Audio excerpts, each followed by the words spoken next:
C'est une grande joie pour moi de pouvoir vous accueillir tous ce soir pour cette rencontre qui n'est pas un meeting politique, qui n'aurait pas sa place dans une église, mais qui est une occasion de réfléchir aussi sérieusement que possible aux enjeux de l'élection présidentielle qui s'annonce, qui sera une échéance importante pour notre pays.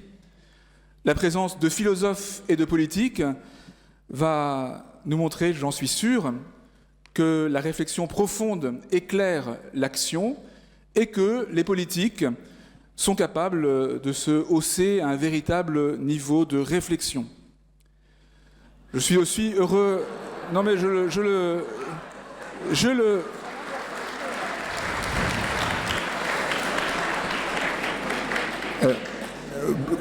suis sûr que certains d'entre vous ont plus de malice qu'ils ne le montrent et que je me réjouis, en connaissant nos orateurs, que vous puissiez tous découvrir cela davantage. Je remercie aussi KTO d'être avec nous, partenaire à nouveau de cette rencontre des Ternes. Je vous présente nos 4 invités de ce soir. Nous avons d'abord 2 philosophes dont la notoriété en France et en Europe est très grande, 2 philosophes presque jumeaux, c'est-à-dire qui ont à la fois du recul et encore beaucoup d'énergie. L'un et l'autre, vous avez un très grand et beau parcours universitaire qui vous a conduit, Marcel Gauchet, à l'école des hautes études et Chantal Delsol, après beaucoup d'autres aventures universitaires, à l'Académie des sciences morales et politiques. L'un et l'autre, vous avez d'ailleurs été engagés dans le projet du Collège des Bernardins, et Mme Delsol nous fait l'amitié de quitter un débat que vous aviez organisé et lancé ce soir. L'un et l'autre, vous avez un rapport, pour le coup, différent à mai 68, qui, si j'ai bien compris, a réjoui l'un et suscité la circonspection de l'autre. Mais l'un et l'autre, vous êtes des analystes de la modernité, notamment la modernité politique, sa généalogie, et puis son présent et ses avenirs possibles. Valérie Pécresse et Benoît Hamon sont aussi presque des jumeaux. Vous êtes l'un et l'autre à l'âge à la fois de l'expérience et de l'ambition. Vous avez failli servir dans le même cabinet ministériel, si j'en crois la rumeur qui dit que Lionel Jospin vous avez sollicité en 97, mais vous avez traversé la Seine pour travailler aux côtés de Jacques Chirac, pendant que Benoît Hamon, lui, entrait au cabinet de Lionel Jospin. Vous avez l'un et l'autre fréquenté et Bercy, comme ministre du Budget et comme ministre de l'Économie sociale et solidaire, et les milieux de l'éducation, puisque vous avez été ministre de la Recherche avec le grand chantier de la réforme de l'université, et puis Benoît Hamon, ministre de l'Éducation nationale et de l'enseignement supérieur, brièvement, trop brièvement, mais peut-être que vous nous raconterez cela aussi. Notre soirée va se partager en 3 moments. D'abord, nous allons écouter chacun de nos invités nous dire brièvement son regard sur les enjeux essentiels de la prochaine élection présidentielle.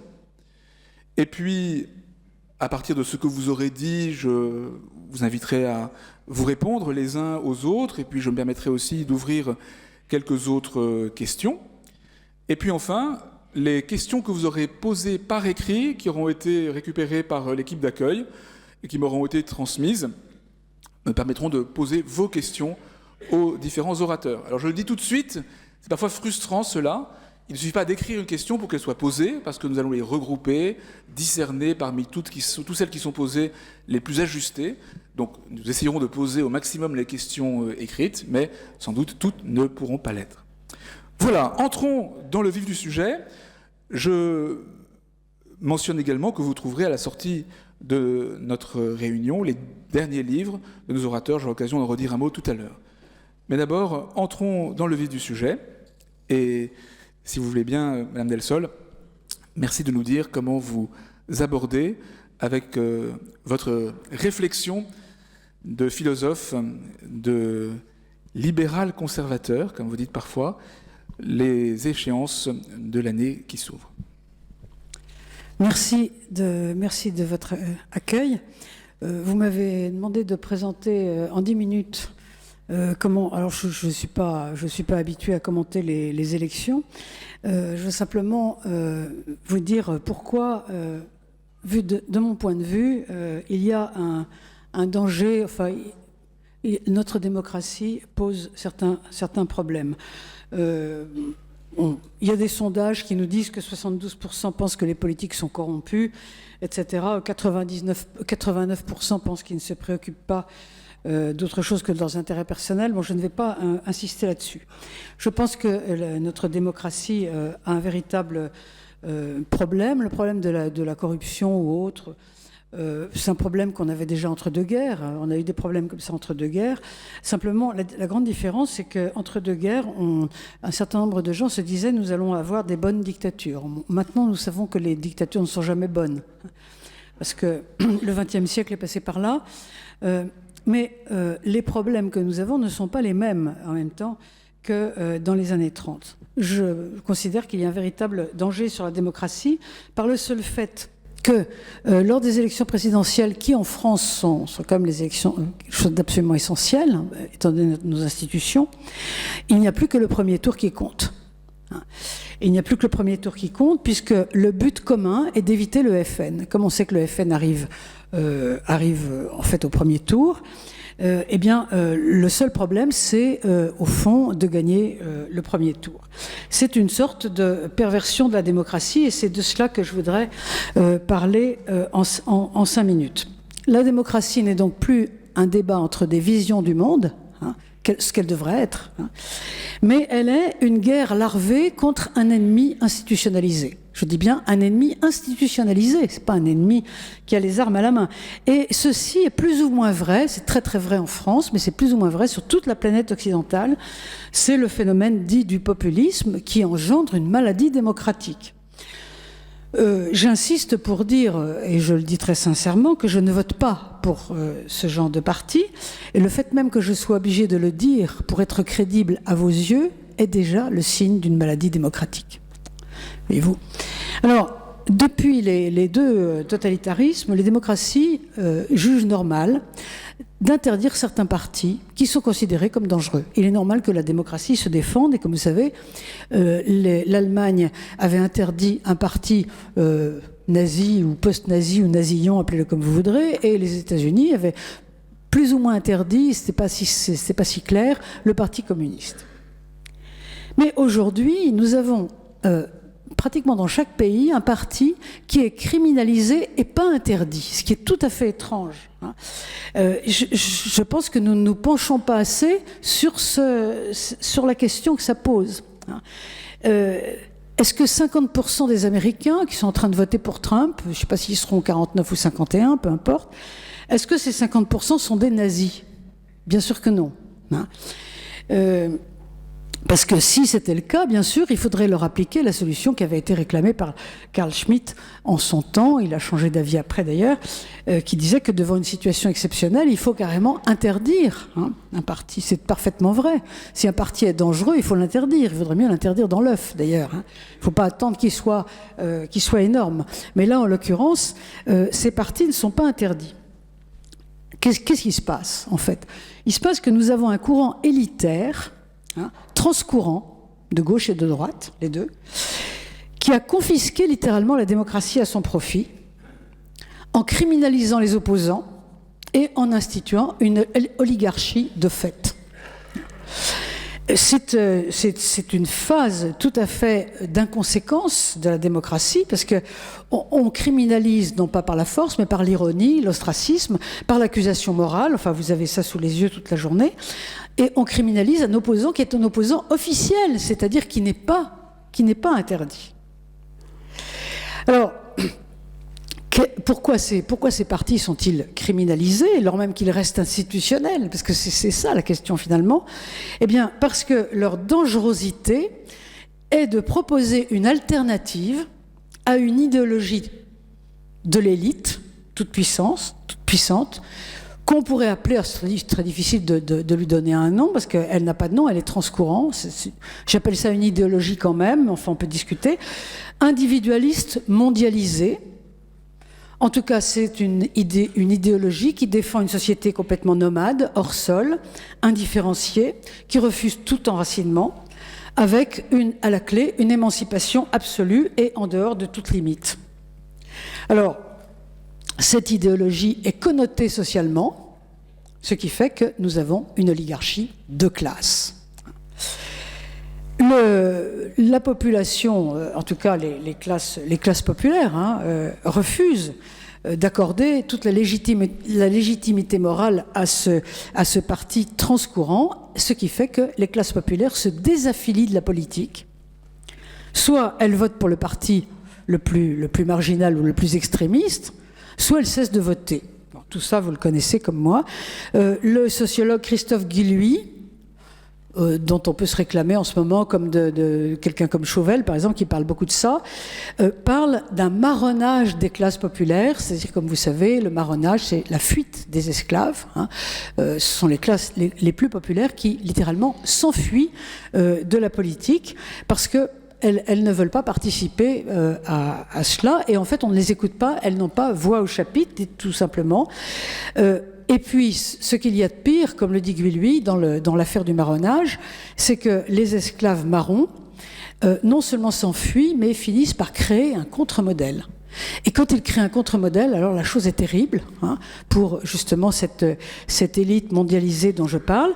Le contre-modèle, ce serait par exemple le Brexit. Et comme vous le voyez, lorsque le Brexit arrive sur la table, eh bien, on fait tout pour dire que ce n'est pas un modèle, que c'est par définition quelque chose qui n'existe pas, qui n'est absolument pas viable, ce qui est faux d'ailleurs, parce que ça s'avère parfaitement viable. Nous avons donc le passage de la démocratie à un régime oligarchique, ce qui se voit aussi bien en France, dans un pays comme la France, puisque nous sommes en France, où effectivement il n'y a plus qu'un tour aux élections et tous les partis s'entendent, puisqu'il faut absolument empêcher de passer un parti institutionnel criminalisé.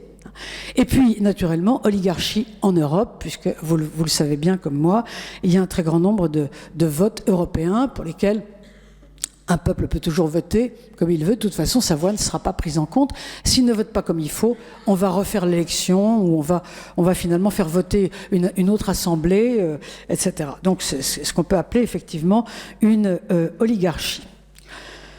Alors, ceux que j'appelle les Orwelliens, c'est-à-dire les disciples d'Orwell, c'est en fait une gauche qui défend les classes populaires. J'ai parlé de Guilluy, mais on peut parler d'un très grand nombre d'autres. En philosophie, nous avons Michéa, par exemple, comme ça, disent que le courant mondialiste ne supporte pas l'homme ordinaire, l'homme ordinaire, ou, si vous voulez, ne supporte pas le bon sens, ce que Orwell appelait le sens commun. D'ailleurs, on le voit à une expression, mais je n'ai pas beaucoup de temps, je m'arrêterai là après, une expression, celle qui consiste à dire « les vrais gens ». Les vrais gens. Ce qui est un aveu d'imposture, parce que ça signifie qu'effectivement, le courant mondialisé, je ne sais pas comment l'appeler autrement, estime qu'il est composé de faux gens. Vous voyez, donc quand on est sur la scène d'un théâtre, tout ça est finalement très intéressant. Donc, une situation de guerre des classes, dans laquelle la violence, bien sûr, n'est pas physique, quoique, si j'avais le temps, je pourrais vous raconter des histoires, mais passe par l'ostracisme. L'ostracisme qui est toujours sur le ton, évidemment, moral. Au fond, je pense qu'il y a là la même, d'un point de vue idéologique et d'un point de vue philosophique, la même histoire que Lénine écrasant les moujiks, qui n'étaient pas révolutionnaires. Puisque finalement ici, il y a une impatience de voir que le peuple n'est pas assez éclairé. Lorsque j'entends quelqu'un dire dans une assemblée où il faut promouvoir un tel, on peut le prendre, il est éclairé, ce qui veut dire il n'est pas du côté des populistes. Ça me fait penser aux oligarques grecs, vous savez, qui, juste avant Solon, c'est vieux, prêtaient cet affreux serment: je jure de faire au peuple tout le mal que je pourrais. Et bon, je termine en citant Cicéron, pardonnez-moi, mais enfin on ne se refait pas. Cicéron racontait le songe de Scipion, il disait la République est en danger, puisque Scipion a vu dans le ciel en rêve 2 soleils.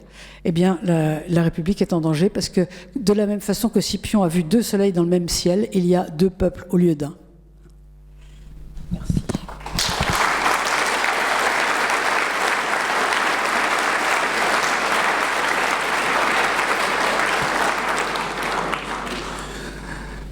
Je sens que les politiques brûlent déjà d'apporter leur voix au chapitre, mais nous continuons de prendre le temps d'écouter la philosophie. Et Marcel Gauchet, votre dernier livre, Comprendre le malheur français, finalement pose un peu les mêmes questions que Chantal Delsol, même si vous avez abordé avec un itinéraire philosophique à certains égards différents. Et donc nous sommes très heureux de vous écouter. Merci. Je dois avouer que lorsque j'ai reçu l'invitation du père Rouget, mon premier mouvement a été pour décliner poliment. À quoi bon évoquer le débat politique au sens débouche sur la décision publique, c'est tout de suite se confronter au sentiment de découragement. Et puis, le surmoi citoyen fait son effet, outre la sympathie que j'ai pour le père Rouget. Et je suis donc là pour parler de cette question affreusement difficile. C'est que nous ne sommes pas dans une situation politique normale, mais dans une situation de crise rampante, ou de pré-crise, si l'on veut, en tout cas, à coup sûr, de décalage, si ce n'est de divorce, entre l'offre politique, comme on dit dans le jargon politologique, et les attentes d'une majorité de citoyens, à en juger par leur réaction. Chantal Delsol en citait quelques éléments tout à l'heure, on pourrait les multiplier. Qu'est-ce qu'une échéance politique majeure comme celle qui s'annonce dans la vie d'une démocratie? C'est bien sûr de la désignation d'un chef de l'État, d'une personne supposée compétente pour guider le gouvernement du pays. Mais, somme toute, c'est, j'oserais dire, secondaire. C'est surtout l'occasion pour faire le point collectivement, pour formuler un diagnostic sur l'état du pays, pour mettre les vraies questions et les vrais choix sur la table.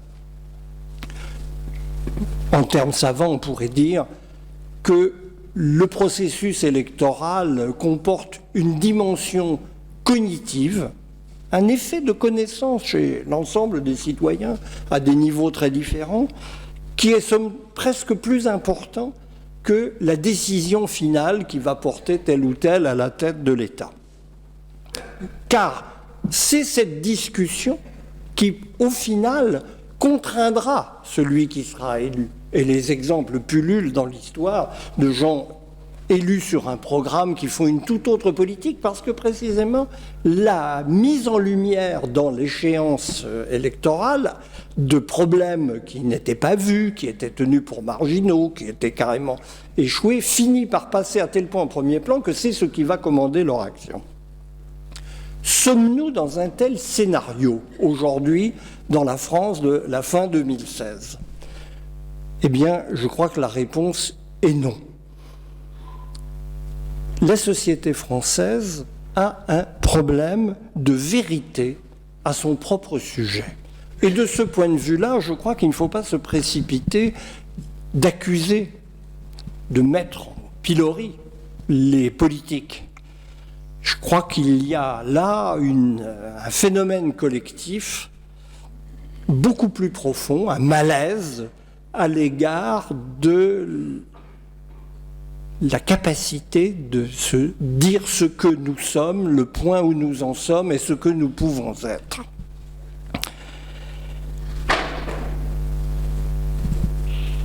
Ça concerne évidemment au premier chef tous les porteurs de parole dans l'espace public, les politiques, mais les médias, les journalistes, les intellectuels, tous pris dans la même nasse de ce point de vue.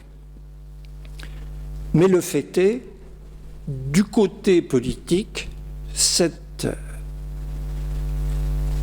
capacité de se dire où nous en sommes ne semble pas au rendez-vous. Cette discussion, elle a lieu dans la société, elle a lieu dans des livres, dans des articles de journaux, dans des émissions, mais rien de tout cela ne semble en mesure de passer véritablement dans le processus politique. Résultat, pour aller très vite, par rapport à une situation qui demanderait évidemment qu'on en dise bien davantage, pour être plus juste aussi à l'égard des responsabilités des uns et des autres, le résultat, le développement, je rejoins là ce que disait Chantal Delsol, d'une sorte de scène politique informelle, d'une scène contestataire, ce qui se traduit très concrètement par l'irruption dans le jeu démocratique d'un troisième parti, tripartisme bien connu maintenant, ce qu'on appelle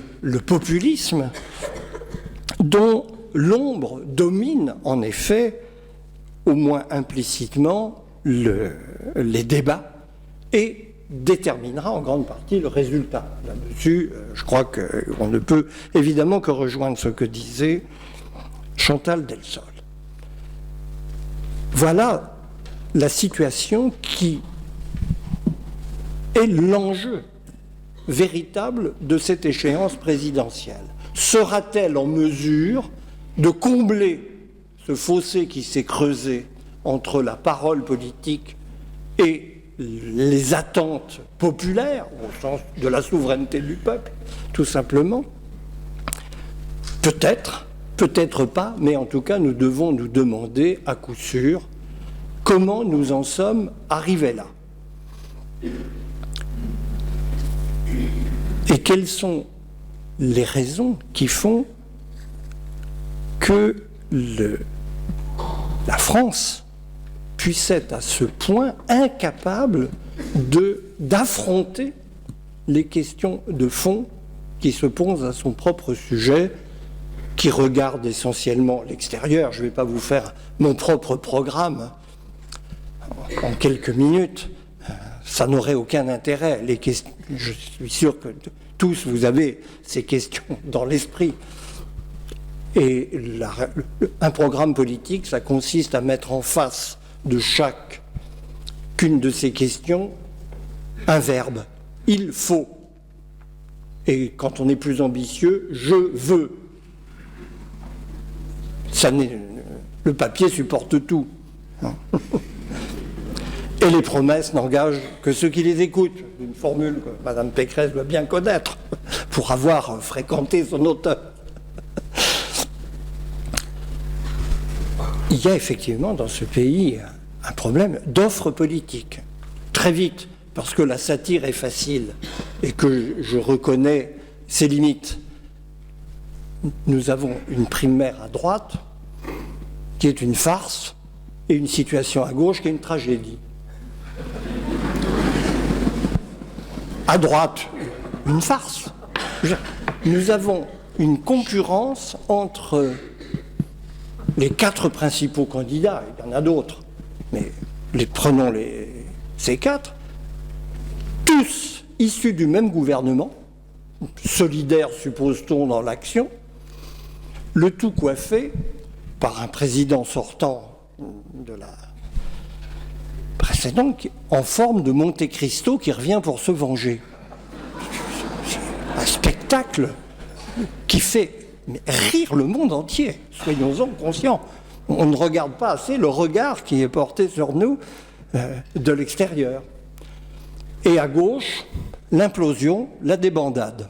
Je ne ferai pas injure à M. Hamon en lui disant que dans la primaire socialiste, il fait partie de ces candidats parfaitement légitimes, honorables, mais dont le poids politique au regard des échéances qui s'offrent au pays paraît mince.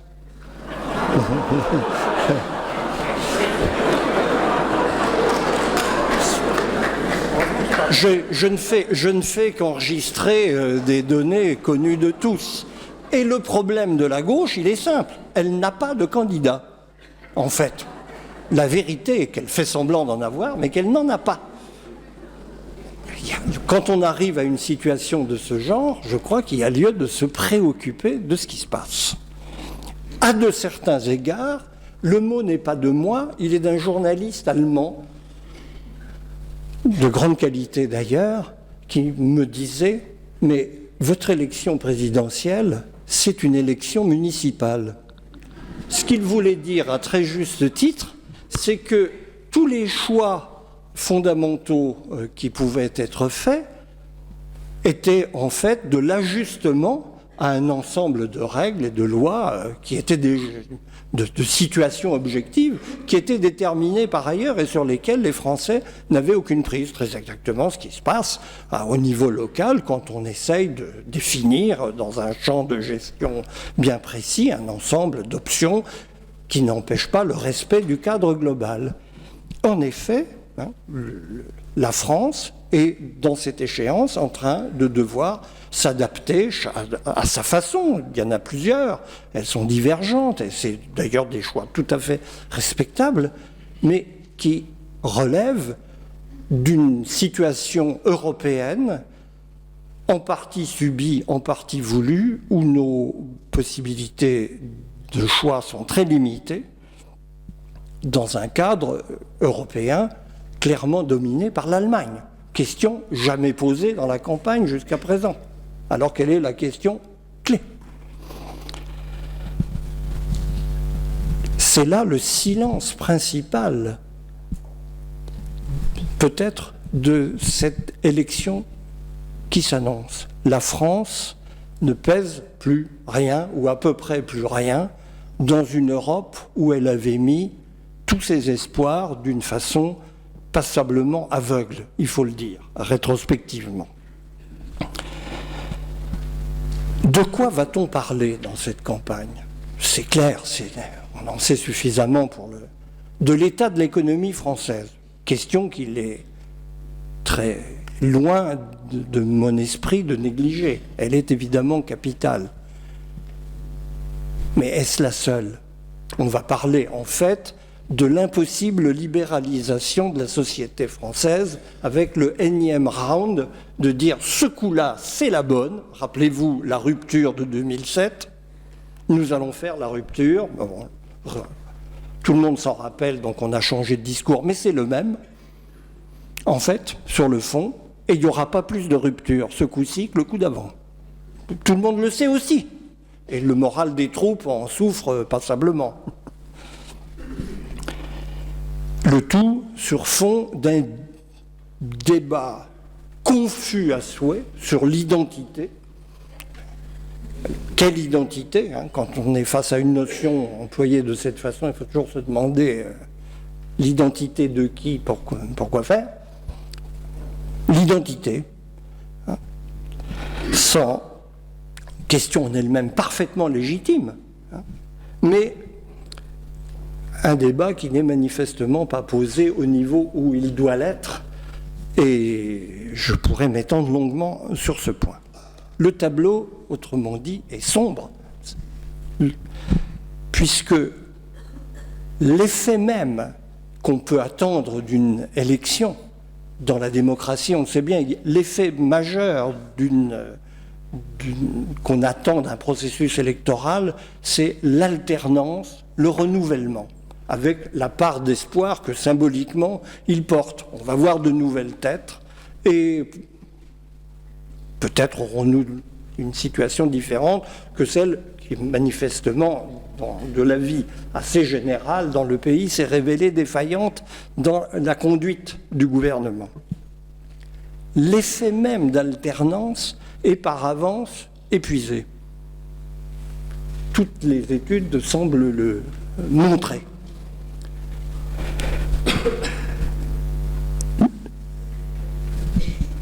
Où en sommes-nous ?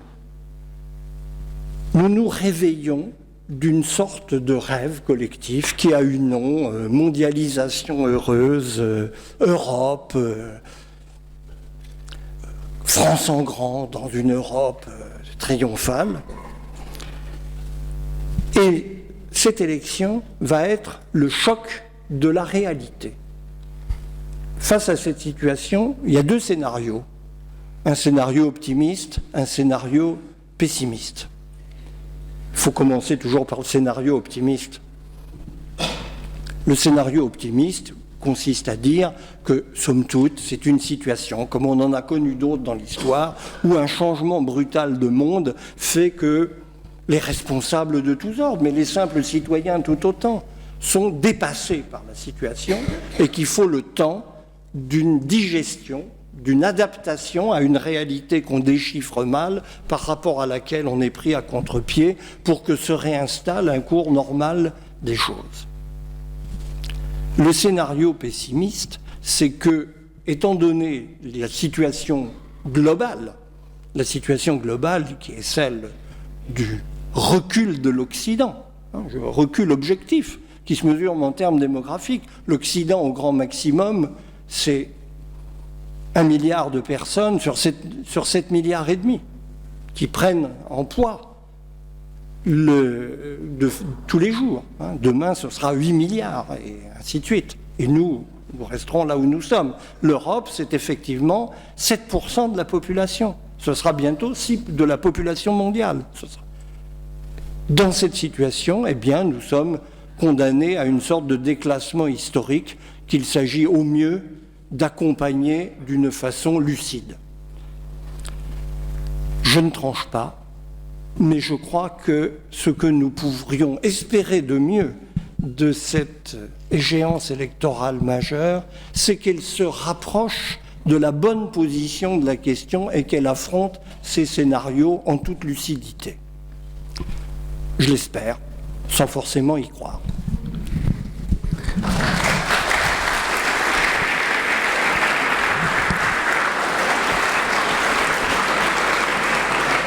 Merci beaucoup. Et maintenant, la parole va être à nos deux politiques. J'ai évoqué l'un et l'autre vos responsabilités ministérielles passées, mais il faut aussi évoquer votre actualité.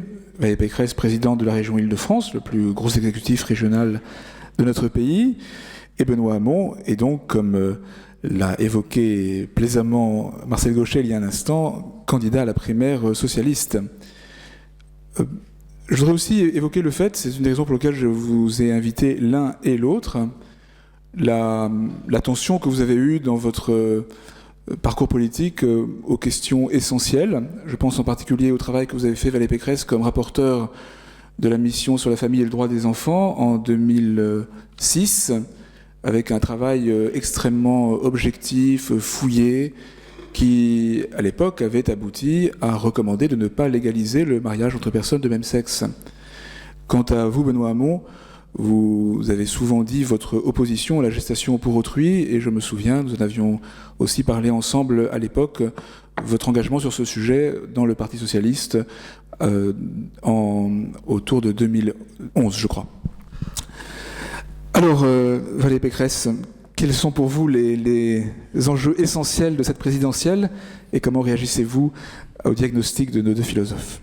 Moi, je suis profondément déprimée, là. Je me suis demandé si j'allais pas rentrer chez moi tout de suite me coucher, si j'avais assez d'énergie après la journée que j'ai passée à essayer de changer l'Île-de-France, si j'avais encore assez d'énergie pour essayer de vous convaincre ce soir que je ne suis pas du tout sur le même diagnostic, ni que Madame Delsol, ni que Monsieur Gauchet, ni l'un ni l'autre. Alors, d'abord, j'aurais quand même envie de rappeler à Monsieur Gauchet que des populismes, il y en a à droite, mais il y en a aussi à gauche. Et que le populisme de gauche, il pèse, si j'en crois les derniers sondages, entre 10 et 15% des voix. Donc voilà, le populisme n'est pas que de droite. Et par ailleurs, en fait, j'ai une petite incompréhension. Enfin, le sujet de l'élection présidentielle, pour moi, n'est pas de savoir quel score va faire Marine Le Pen. Le sujet, c'est simple, c'est qu'on a aujourd'hui que les deux premiers qui seront qualifiés. Et si on était tous bons et tous intelligents et tous porteurs d'un projet qui plaise aux Français et d'avenir et d'alternance, on serait devant. C'est tout. Moi, je ne suis pas du tout obnubilée par le Front National. C'est pas ça qui m'obnubile. Je pense pas que les solutions du Front National soient crédibles. Je pense simplement qu'il est porteur, comme l'a dit Chantal Delsol peut-être, ou Marcel Gauchet, de cette idée d'alternance, mais c'est fantasmagorique. Parce que le programme économique de Jean-Luc Mélenchon, avec une petite teinte de xénophobie et de brutalité, ça fait pas un programme de gouvernement. Alors après, avoir envie d'autre chose, ça c'est une aspiration que je peux comprendre très bien. Avoir envie de solutions plus fortes et plus efficaces, ça aussi je le comprends. Et je n'en reprocherai jamais à personne de voter pour le Front National. Moi je ne fais pas partie de ceux qui diabolisent aucun électeur et surtout pas ce qu'il vote.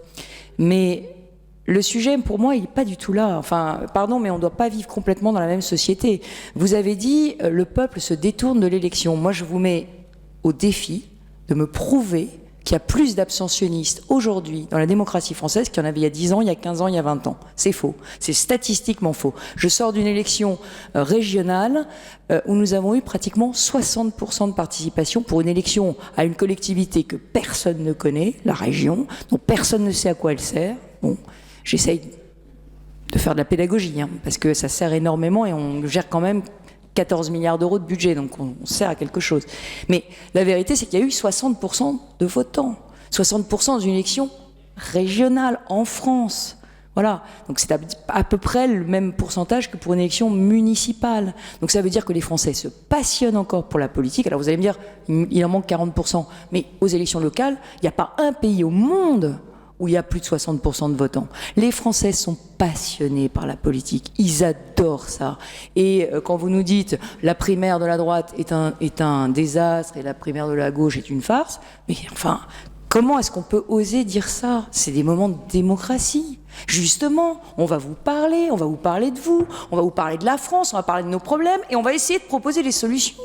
C'est ça la politique, et ça vous passionne, vous allez voir. On va voir combien il y aura de millions de Français qui regarderont la télé dans 8 jours, quand il y aura le premier débat de la primaire de la droite, et on verra combien il y en aura, j'espère autant, pour la primaire de la gauche. Bon. Mais parce que la vérité, c'est que ça vous passionne. Alors, le sujet, il est simple, sans doute, c'est qu'on n'a pas réussi collectivement à faire tout ce qu'on aurait dû faire pour le pays. Le problème, c'est qu'on a une France qui est extrêmement bureaucratique, dans laquelle l'aversion au changement est quasiment congénitale. Et le vrai sujet, c'est qu'il y a une attente d'énergie pour essayer de faire bouger la France. Alors j'ai entendu monsieur Gaucher nous dire, on va nous parler de la situation économique de la France, loin de moi l'idée de dire que c'est un sujet secondaire. Mais si, vous l'avez sous-entendu, monsieur Gaucher, excusez-moi. Vous l'avez sous-entendu en faisant un sujet secondaire. Moi, je crois, et je suis désolée de le dire, que le vrai défi social de la France, c'est de résoudre le problème du chômage, que nous avons fait le choix collectif du chômage il y a des années et des années, avec un système bureaucratique de matraquage fiscal, de complexification administrative et d'assistanat, qu'en fait on avait pensé comme de la générosité au départ et puis qui est devenu un système qui a généré ses propres effets pervers. Et puis paradoxalement, vous dites le vrai sujet, c'est l'Allemagne qui domine l'Europe. Oui, enfin l'Allemagne il y a 10 ans ou il y a 15 ans était l'homme malade de l'Europe, elle est devenue puissance aujourd'hui. Pourquoi ? Bah, tout simplement parce qu'elle a fait ses réformes, c'est tout. Elle s'est transformée elle-même. Elle a pris sur elle, elle a mis les syndicats autour de la table, les politiques, ils ont réussi à se mettre tous d'accord, ils ont changé l'Allemagne. Donc la vérité, c'est qu'un homme malade de l'Europe, l'Allemagne, qui était très affaiblie il y a 15 ans, peut aujourd'hui devenir leader. Donc ça veut dire que tout ce que vous dites sur le déclin annoncé, la France qui va plus être rien, l'Occident qui sera plus rien demain, mais enfin on n'est pas venu ici pour prononcer ce genre de discours. Et moi, je fais pas de la politique pour entendre ce genre de discours. Parce que c'est pas celle-là, la France, que je vois tous les jours. L'Île-de-France que je vois tous les jours, elle est extraordinaire. Et beaucoup de gens l'envient. Alors, je dis pas qu'elle a pas des problèmes. On va y venir. Parce que les vrais enjeux de la présidentielle, il faut quand même qu'on en parle. Qu'on parle un peu de la France. Qu'on parle pas seulement de la vie politique française. Qui est quand même Voilà, c'est ça la vie politique et la France c'est ça. Donc le sujet c'est quand même quelle France on veut. Moi je crois qu'il y a plusieurs défis pour les politiques français. Le premier défi ça va être de restaurer l'autorité de la loi et de restaurer l'autorité tout court. Et c'est un vrai sujet. Et là aussi, je pense que ce qui a manqué aux politiques en France, c'est le courage. Alors, c'est une banalité de le dire. Alors, vous allez me dire, prouvez-moi que vous êtes plus courageux que les autres. Bon, moi, j'ai fait l'autonomie des universités, j'ai eu 9 mois de grève avec des étudiants dans la rue, on n'a pas cédé. Et j'ai conseillé au président de la République et au Premier ministre qu'on ne cède pas. Parce que le sujet, c'était que on a trop souvent cédé dans la rue. Alors je sais que Marcel Gauchet était très très contre l'autonomie des universités, puisque j'allais vendre l'université au privé, je le rassure, depuis l'université est toujours à 97% financée par l'État, rien n'a changé, elle est toujours complètement publique, et l'État ne s'est pas désengagé. Mais ce besoin d'autonomie que je ressens dans la société française est extrêmement forte. Et pourquoi est-ce qu'on a bridé les forces vives de la société française? On les a bridées parce qu'on les a enterrées sous une avalanche de bureaucratie, de normes, de complexité, de strates, de lois, de règlements, etc. Parce que maintenant, on nous dit tout ce qu'il faut faire dans la vie. Alors là, vous pouvez plus bouger, vous ne pouvez plus lever le petit doigt, il faut faire les choses d'une telle façon, etc. Or, il y a de l'énergie dans cette société. Il y a une énergie folle. Il y a une énergie dans les quartiers populaires. Il y a une énergie dans la ruralité. Il y a une énergie dans les villes, il y a une énergie, des gens qui ont envie de créer, qui ont envie de faire, qui ont envie d'inventer, on a des artistes, les Français rayonnent. Mais simplement, ils ont aujourd'hui une superstructure bureaucratique qui les étouffe. Sans parler du matraquage fiscal qui fait qu'évidemment, on crée moins de richesse en France aujourd'hui qu'ailleurs parce que on n'est plus taxé et qu'on a un besoin aujourd'hui d'être un peu plus libéré. Alors, je vous parlais de la restauration de l'autorité, l'autorité de l'État. Ça va être absolument essentiel. Je pense que le prochain président de la République, qui sera forcément nécessairement à 120% de son temps, qui travaillera à 120%, je pense que la moitié de son rôle, ce sera de faire de la sécurité face à la menace terroriste. La menace terroriste est là pour durer. La menace terroriste n'est pas un épiphénomène qui arrive et qui va repartir. Voilà. Je suis la présidente d'une région, l'Île-de-France, une région complexe, dans laquelle nous avons des quartiers, dans lesquels aujourd'hui les lois de la République ne s'appliquent plus et l'ascenseur social ne fonctionne plus. Voilà, c'est ça la vérité. Et donc, à partir de ce diagnostic, qui est un diagnostic lucide que nous devons faire, eh bien, la question, c'est comment est-ce qu'on part à la reconquête de ces territoires et comment est-ce qu'on fait? Alors comment est-ce qu'on lutte contre les ghettos? Comment est-ce qu'on refait fonctionner l'ascenseur social? Comment on remet de la mixité sociale dans ces quartiers? Et comment on y remet la République et l'autorité de l'État? Donc on aura un gros sujet sur cette question de l'autorité de l'État qui est partout. Il ne peut pas y avoir de lieu de non-droit. Et à partir du moment où on fait le diagnostic qu'il ne peut pas y avoir de lieu de non-droit, ça veut dire qu'il faut y mettre les moyens. Bon. Et quant à la question de la menace terroriste elle-même, qui est une menace qui n'est pas seulement extérieure, mais qui est une menace sur la cohésion sociale de notre pays, puisque nous avons maintenant, je suis désolée, mais il y a quelques semaines, on a arrêté 3 lycéens d'Île-de-France de 15 ans qui étaient sur Internet en train d'échanger des messages sur des attentats terroristes. Ils ont 15 ans. Ils sont français, ils ont grandi en France, dans la banlieue de Paris, et ces gamins-là, ils sont le symptôme de quelque chose contre lequel nous allons devoir lutter, et cette lutte va être au long cours. Donc moi d'ailleurs je suis favorable à ce qu'on arrête de parler d'état d'urgence. État d'urgence c'est anxiogène, ça fait peur à tout le monde, et les gens, ça fait fuir les investisseurs, ça fait fuir les touristes, ça fait fuir tout le monde. Moi je crois et puis c'est temporaire, et puis on a un psychodrame tous les 6 mois quand il faut le prolonger. Je pense qu'il faut passer d'un état d'urgence à un état de haute sécurité. Cet état de haute sécurité, dans le respect de notre état de droit, il faut qu'on en définisse les contours. Mais un état de haute sécurité, c'est un état dans lequel on se met en mesure de lutter contre une guerre mondiale que nous devons mener contre quelque chose qui s'appelle l'islamisme terroriste, le djihadisme islamiste, comme, je ne sais pas comment on l'appellera, mais enfin en tout cas une idéologie de mort qui est en train aujourd'hui de faire des ravages au plus profond de la France. Donc le sujet, ça va être d'abord ça, la sécurité. Et ce sera le premier sujet majeur. Et le président qui sortira de cette élection doit être crédible sur cette question de l'autorité et de la restauration de la puissance de la loi, la force de la loi. Ça sera 60% de son temps, et ça veut dire la défense, ça veut dire la police, ça veut dire aussi la justice, parce que le problème qu'on a eu, c'est qu'on a laissé la justice devenir le maillon faible d'une chaîne de sécurité dans laquelle il faut qu'il y ait quand même le mot sanction, parce que si on n'a pas peur d'une sanction, eh bien à ce moment-là, on ne respecte pas les règles. Et le sujet de la sanction, c'est qu'elle ne doit pas être disproportionnée, elle doit être appropriée et efficace. Je vous donnerai un exemple qui n'a rien à voir, mais par exemple la fraude dans les transports, sujet sur lequel je me suis beaucoup exprimé, qui n'a rien à voir avec le terrorisme, mais vous allez comprendre l'esprit de ma digression. La fraude dans les transports, c'est 400 millions d'euros de manque à gagner en Île-de-France, voilà, qui pourraient être investis tous les ans dans les transports. Et c'est une toute petite transgression, la fraude, donc tout le monde se dit c'est pas très très grave. Bon. La fraude, on a dit on va faire un plan anti-fraude, on va décupler les amendes. Oui, sauf que les fraudeurs, ils donnent pas leur vraie identité. Donc le sujet, c'est pas les amendes, c'est une sanction totalement disproportionnée, on va pas les mettre en prison, on va pas leur décupler les amendes, ça marche pas. Donc on s'est dit, c'est quoi la sanction proportionnée? Alors j'ai été regarder ce qui se faisait ailleurs, comment ils avaient lutté, parce que si vous allez en Allemagne ou en Grande-Bretagne, on fraude pas dans les transports.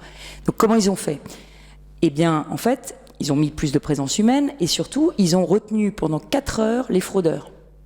Le temps qu'ils donnent leur vraie identité pour qu'on puisse leur faire les amendes. Et s'ils donnent pas leur identité, pendant 4 heures, on les retient. Pourquoi je vous dis ça? Parce que quelqu'un qui fraude, il se déplace. Si on le retient pendant 4 heures, on lui fait une sanction qui le gêne profondément. Et la fois d'après, il paye. Parce que plutôt que de payer 5 euros, il vaut mieux payer 5 euros que rester 4 heures enfermé dans la gare. Donc pourquoi je vous dis ça? C'est un petit exemple concret, mais les sanctions doivent être immédiates et proportionnées. Et c'est avec des sanctions immédiates et proportionnées. Alors après, on rentre dans la gradation. Hein. Quand on parle de terrorisme, on est dans des sanctions qui sont évidemment beaucoup plus vigoureuse. Mais ce que je veux dire, c'est que il faut qu'on ait cette question de la justice. Donc restaurer l'autorité de l'État, ça va être la première des responsabilités du futur président de la République. La deuxième de ses responsabilités, à mes yeux, c'est vraiment de libérer les énergies. Alors libérer les énergies, ça veut dire changer les règles du jeu. Pour changer les règles du jeu, il faut baisser les impôts, mais attention, hein, moi je suis présidente de région, donc moi je suis dans le réel et dans le concret.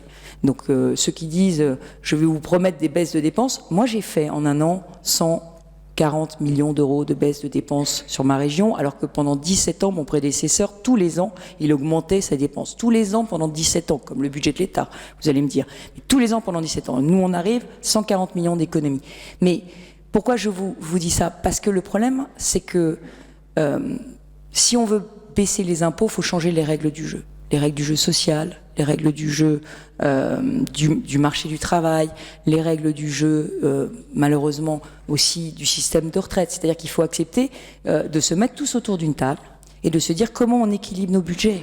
Comment on équilibre nos budgets? Quels efforts nous sommes tous prêts à faire pour qu'à la fin de la fin, il y ait moins d'impôts dans le pays. Alors je sais que Marcel Gauchet va me dire oh là là, elle parle d'impôts, c'est mal, c'est technique, et c'est encore, et Chantal Delsol va me dire oh là là, cette oligarchie qui parle de sujets techniques au lieu de parler de vrais sujets politiques. Oui, enfin sauf que le problème aujourd'hui c'est de créer de l'emploi en France. Et pour créer de l'emploi, parce que l'emploi à la fin, c'est de la cohésion sociale. L'emploi, c'est de la fierté. L'emploi, c'est du travail, c'est de la dignité. Donc le sujet de l'emploi n'est pas un sujet mineur. Et tous ceux qui nous disent dans la campagne présidentielle les sujets économiques sont des sujets mineurs, je leur conseille d'aller voir à Belfort, hein, quand une usine Alstom ferme, ce qui se passe et le désespoir et la désespérance d'une population quand on perd 400 emplois dans une ville. Voilà. Donc la vérité, c'est que les sujets économiques ne sont pas des sujets mineurs, c'est des sujets sociétaux au sens très fort. Et si l'Allemagne est aussi forte aujourd'hui, c'est parce qu'elle a su défendre ses intérêts économiques, c'est parce qu'elle est hyper prospère. C'est pour ça qu'elle est forte. Donc il faudra libérer les énergies. Alors pour libérer les énergies, il faut que le futur président de la République accepte de lâcher prise. Lâcher prise. Et moi, c'est ça qui me tracasse un peu. Et je crois que c'est vraiment au cœur de ma préoccupation. Lâcher prise. Nous avons à la droite et au centre que des candidats issus de la famille gaulliste, ou quasiment, et à la primaire. Et ils croient tous, ils se présentent tous comme un homme providentiel qui va sauver la France d'en haut. Cette vision verticale d'en haut, elle est complètement, elle est fausse. On attend beaucoup sur le régalien et sur les règles du jeu économique, social, fiscal du futur président de la République, c'est sûr. Mais en revanche, ce qu'il ne saura pas faire et ce qu'il ne doit plus faire, c'est faire, mais ce qu'on appelle du micromanagement. La politique du logement, la politique du transport, l'aide aux PME, l'innovation, mettre en lien les universités, la recherche, les lycées avec le monde économique, tout ça, le tourisme, toutes ces politiques-là, il faut les faire localement. Et puis il faut laisser la société se saisir de ces sujets, lui donner la liberté de les faire. Et ça, c'est très important. C'est pour ça que moi, je plaide beaucoup pour un nouveau round de décentralisation. Je crois que c'est vraiment important. Et puis, il y a un dernier sujet, c'est la justice dans tout ça. Parce que je crois que si les Français votent autant pour les extrêmes, à gauche comme à droite, c'est parce qu'ils ont le sentiment que nos politiques ne sont plus justes. Et qu'est-ce que c'est qu'une politique qui n'est pas juste ? Pour moi, c'est très simple. C'est une politique qui ne valorise pas l'effort, le travail, le mérite. Ceux qui en font davantage, qui se lèvent le matin, qui se donnent du mal, à un moment donné, il faut que la République et la société les récompensent. Je prendrai qu'un seul exemple et puis je m'arrêterai là parce que j'ai trop parlé. Mais on parle beaucoup de la réforme de l'assurance chômage dans cette primaire à droite et on dit, oh là là, on va rendre dégressive l'assurance chômage pour inciter à la reprise à l'emploi parce que vraiment, il faut qu'on reprenne l'emploi vite. Eh bien, attention, parce que moi je pense que la dégressivité pour tous, c'est presque aussi injuste que le laxisme pour tous qu'on nous reproche aujourd'hui. Parce que bien sûr, il y a des profiteurs du système, il y a des personnes qui travaillent le temps d'avoir leur trimestre, et puis quand ils ont leur trimestre, ils se mettent au chômage et ils prennent leurs droits. Ça existe. Il ne faut pas le nier, parce que le nier, ça conduit à avoir du vote extrême. Mais en revanche, c'est pas la même chose de perdre son emploi au bout d'un an et de perdre son emploi au bout de 30 ans. Et on a cotisé pendant 30 ans. Il y a une logique d'assurance quand on a cotisé pendant 30 ans. Et donc, je ne suis pas d'accord, moi, avec un certain nombre de candidats de ma propre famille politique qui disent on va faire la dégressivité pour tous. Parce que la dégressivité pour tous, de la même façon, c'est pas juste. C'est pas juste de traiter de la même façon quelqu'un qui a cotisé et travaillé un an que quelqu'un qui est licencié très brutalement au bout de 20, 30 ans de vie au travail. Donc, le sujet, c'est la justice. Et la justice, ça passe par la récompense du travail. Cette valeur du travail, elle doit être vraiment pour moi au cœur de notre réflexion sur ce que sera la France de demain.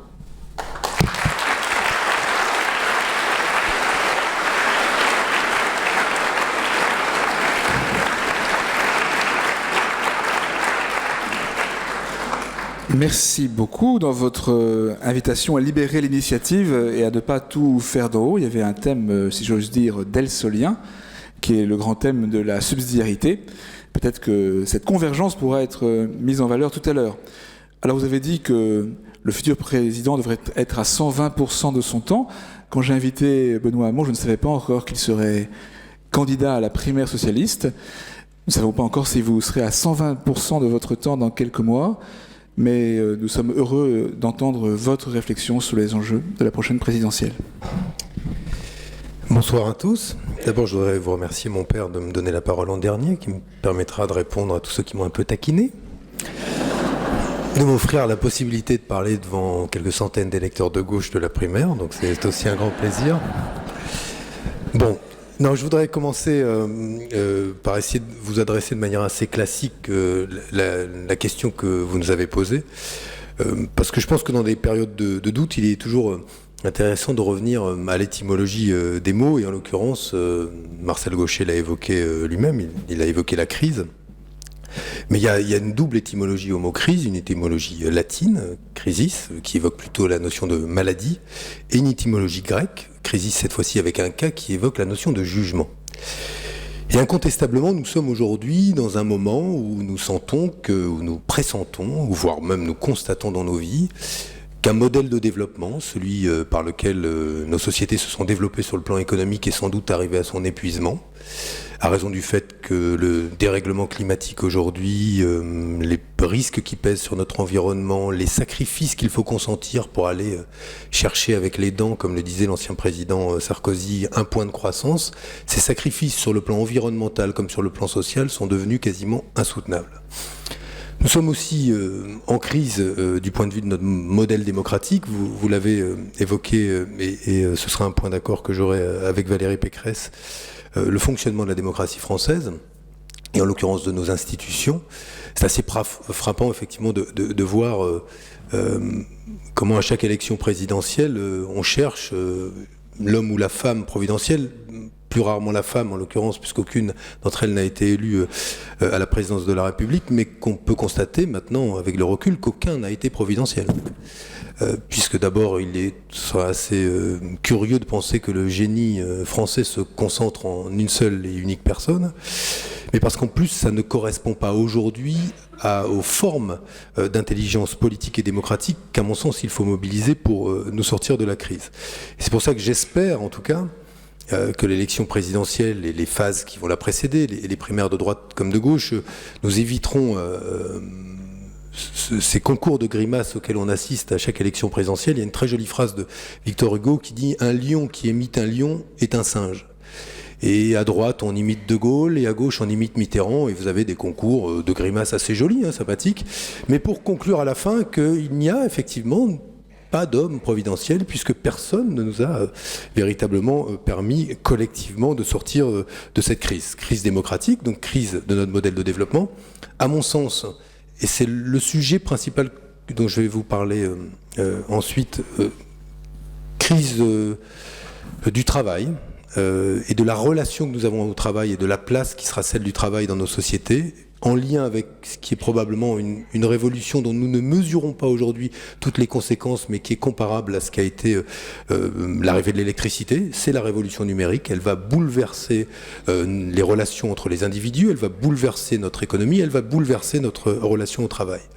Mais je voudrais commencer par une réflexion que m'a inspirée Chantal Delsol, quand elle a évoqué le fonctionnement de la société française, le rôle de ses élites, dont on peut se demander si tous d'accord pour qu'il y ait des élites dans une société. La question c'est qu'elles dirigent vraiment le pays, qu'elles ne cherchent pas à le dominer. Et aujourd'hui, on est tous aussi capables de constater que d'un mandat ou d'un quinquennat de droite à un quinquennat de gauche, on surjoue parfois les clivages sur un certain nombre de questions, mais on serait étonné de voir combien sont nombreux les points communs, notamment en matière de politique économique, de politique budgétaire, de rapport à la construction européenne. Et s'il n'est qu'à voir le thème de la croissance, le thème du déficit, des politiques budgétaires, la question du coût du travail, la question de la réforme du marché du travail, la question des retraites, pour constater que finalement, peut-être que la droite dite modérée et la gauche dite modérée se différencient sur l'agenda, le rythme, l'intensité des réformes, mais assez peu sur l'orientation. Il faut augmenter la durée de cotisation, repousser l'âge de la retraite, flexibiliser le marché du travail, réduire les déficits. Alors on ne le fait pas de la même manière, on se dit on l'a pas fait assez, mais non, vous n'avez pas été tout à fait honnête, mais au fond, est-ce que les orientations divergent fondamentalement? Je ne le crois pas, et c'est bien un des points centraux à mes yeux de la crise démocratique en France, c'est que le clivage droite-gauche qui, pourtant, à mon sens, existe parfaitement, la représentation de ce clivage dans les politiques telles qu'elles sont mises en œuvre, cette représentation est dite de plus en plus difficilement perceptible. Et je vais vous donner une phrase que j'ai saisie, c'est une phrase espagnole, mais je vais immédiatement la traduire, mais que je trouve très parlante sur ce qu'est l'état de notre démocratie aujourd'hui. Les Espagnols, quand ils se sont mobilisés, c'était plutôt la gauche et l'extrême gauche espagnole, avaient un slogan, mais qui peut parler à tout le monde, disait « Tenemos voto, pero no tenemos voz ». Nous avons le droit de vote, mais nous n'avons pas de voix. Même si nous votons, rien ne change. Et quand en 2005, nous avons voté contre le traité constitutionnel européen, je parle du peuple français, que s'est-il passé depuis qui ait changé en quoi que ce soit, non seulement les règles des traités, mais ce qu'est aujourd'hui la relation de la France aux politiques européennes? Objectivement, pas grand-chose. Pas grand-chose, sinon qu'on peut même se demander si le balancier n'a même pas été encore plus loin dans ce qui était dénoncé en 2005. Dénoncé, en tout cas contesté par une majorité du peuple français, et qui n'était pas devenu soudain dangereusement nationaliste, anti-européen. Non, il y avait des sentiments contradictoires, des votes non et des votes oui qui ne portaient pas le même projet politique. Mais bon, tenemos voto, pero no tenemos voz. Nous avons eu le droit de vote, mais nous n'avons pas eu de voix, puisque notre vote n'a absolument rien changé à ce qui se passait. Et c'est cette forme de démocratie intermittente aujourd'hui en France qui pose problème.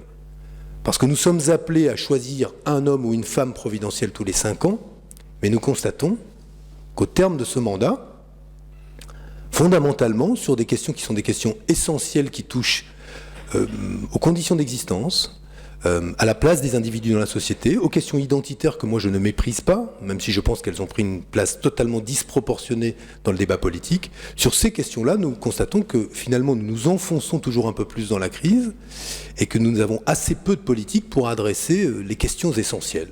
Alors je vais en prendre qu'une seule parce que je ne veux pas être trop long et je vais vous donner mon analyse qui, celle-ci, je pense, en tout cas, ne fera pas consensus. Peut-être, en tout cas, je ne crois pas. Moi, mon analyse, c'est qu'aujourd'hui, la révolution numérique va accélérer la raréfaction du travail. Pourquoi ? Parce qu'on constate déjà depuis un siècle qu'on produit de plus en plus en ayant besoin de moins en moins de l'effort et du travail humain. Or aujourd'hui, avec la révolution numérique, ce qui est en train de se passer, c'est que dans certains secteurs, où il y avait auparavant des emplois et des hommes et des femmes qui travaillaient, ces hommes et ces femmes disparaissent, et les destructions d'emplois dans ces secteurs ne sont pas encore compensées par les créations d'emplois, de développeurs, d'informaticiens, etc. Il y a des progrès technologiques qui nous rendent service et qui sont incontestablement des progrès sociaux ou des progrès pour la vie en collectivité. Et puis il y a des progrès technologiques dont nous constatons aujourd'hui qu'ils déstructurent notre pays sans que le politique n'ait son mot à dire, ni le peuple n'ait son mot à dire, à savoir si ces progrès sont souhaitables dans le domaine technologique, on va dire ces avancées technologiques sont souhaitables parce que ce ne sont pas des progrès. Et dès lors qu'elles se traduisent par la disparition d'un interlocuteur humain, là où auparavant vous aviez un être humain en face de vous et vous avez désormais une technologie, un algorithme, là où auparavant vous vous adressiez à une personne et où maintenant vous vous adressez à une application. Est-ce que c'est bien dans certains secteurs ? Oui, puisque comme consommateur, je m'en réjouis. Mais est-ce que c'est bien quand on réfléchit à qui occupait l'emploi, souvent faiblement qualifié et qui ne l'a plus ? La question se pose, et en tout cas elle se pose dès lors qu'on doit, à mon sens comme politique, anticiper ces phénomènes. Moi je pense que cette révolution numérique, elle a lieu. Il ne faut pas dire stop aux progrès, aux avancées technologiques, elle a lieu. La question c'est où se décide et où collectivement décidons-nous du type de société que nous voulons. Subissons-nous ces évolutions ou essayons-nous de les maîtriser pour partie ? Je considère donc que l'accélération de cette révolution numérique va accélérer la raréfaction du travail, qu'il y aura donc moins de travail et qu'il faudra donc le partager. Qu'il faudra donc changer notre relation au travail et considérer que la réalisation et l'accomplissement des individus ne passera plus autant qu'elle passait jusqu'ici par le travail. C'est une révolution qu'il me semble qu'il faut anticiper, parce que, ou en tout cas, quand je dis anticiper, elle a déjà lieu, elle a lieu sous nos yeux. Et quand demain, dans une grande surface, comme ministre de la Consommation, je me souviens encore quand les patrons de la firme ou la société Auchan sont venus me dire qu'ils expérimentaient pour la première fois des portiques à la place des caisses. Vous savez, vous avez des caissiers ou des caissières, des caisses désormais automatiques, et dans quelques, j'ai envie de dire, jours, c'est déjà expérimenté, vous aurez un portique, passez votre caddie, vous aurez beau avoir des choses avec un code barre retourné au fond, vos œufs, tout ce que vous voulez, tout sera scanné en 1 seconde, le prix s'affichera, vous mettez votre carte, les portes s'ouvrent, vous passez. C'est déjà le cas, c'est expérimenté, mais ça sera généralisé. Donc il n'y aura plus, alors vous aurez peut-être 3 personnes pour vous conseiller, mais comme aujourd'hui dans les péages, vous croisez rarement du monde. Comme auparavant, vous aviez des gens pour gérer vos feuilles maladie, maintenant c'est la télétransmission. Savez-vous maintenant que des dentistes, avec une imprimante 3D, réalisent eux-mêmes les prothèses dentaires qu'auparavant ils faisaient faire par des prothésistes dentaires ? Tout s'accélère. Des emplois sont détruits, et nous devons, nous, essayer de faire en sorte de savoir comment maîtriser ce processus. Eh bien, je vous fais 2 remarques, je termine avec ça. Il me semble aujourd'hui que se développent, à côté des États, des géants du numérique dont le pouvoir repose sur le fait que vous leur transférez des données sur vous et qui guident vos existences bien plus que les États, sauf qu'il n'y a aucune régulation démocratique qui pose cette question du pouvoir qui est celui aujourd'hui des géants du numérique, qui vont avoir bien plus d'influence sur votre vie que n'en auront je ne sais quels États ou pour lesquels vous participez à des élections pour mettre à la tête de ces États des hommes ou des femmes qui parfois vous donne l'impression d'être démunis, même si, de mon expérience, j'ai constaté plus d'impuissance volontaire que d'impuissance réelle, comme politique. On peut choisir des fois de ne pas faire, et on dit qu'on n'a pas fait parce les planètes n'étaient pas alignées. La réalité, c'est que des fois, on ne veut pas que les planètes s'alignent parce qu'on ne veut pas faire. C'est plus de l'impuissance volontaire, souvent en politique, que de l'impuissance réelle liée aux contraintes extérieures. Donc, première question, c'est une question démocratique centrale. Et si, effectivement, notre rapport au travail change, moi, je suis favorable à ce que nous ayons, vis-à-vis de notre protection sociale comme notre relation au travail, des choix politiques qui sont de la même force, du même niveau, de la même ampleur que les révolutions que nous sommes en train de vivre, d'où ma conviction qu'il faut mettre en place un revenu universel d'existence, doter chacun d'un revenu par lequel il pourra choisir si oui ou non il passe d'un temps complet à un temps partiel, de quelle manière il organise sa vie avec plus d'autonomie, plus de liberté, plus de capacité justement à ne pas subir un emploi du temps, un agenda, un travail, parce qu'on peut être heureux au travail, d'ailleurs ce sont les gens heureux au travail qui font les lois travail, et en général qui demandent des sacrifices à ceux qui ne sont pas forcément toujours très heureux au travail. Il serait bien aussi que les lois travail soient faites un tout petit peu avec les gens qui ne sont pas heureux au travail, et ceux qui aspirent à avoir un travail, et pas simplement avec des gens qui sont contents de se lever le matin pour aller travailler. Je me réjouis, il y en a beaucoup en France, mais il y a aussi beaucoup de gens qui aujourd'hui souffrent au travail, et c'est une question qui me semble tout à fait importante. Donc voilà, je vous adresse deux questions, une peut-être sur laquelle on peut débattre, celle du revenu universel d'existence, qui alors là vous doterez chacun d'une somme de 750 €, 800 €, ça dépend des débats, mais que vous soyez riche ou pauvre, jeune ou vieux. Et la question du pouvoir, où il se situe et où se décident aujourd'hui ces évolutions-là, me semblent deux questions qu'il faut traiter dans une élection présidentielle, parce que si on ne les traite pas, ce sera un débat réservé à quelques intellectuels, mais confronté à l'exercice du pouvoir, on sait très bien qu'en cours de mandat, c'est pas vraiment là qu'on opère des changements de cette nature.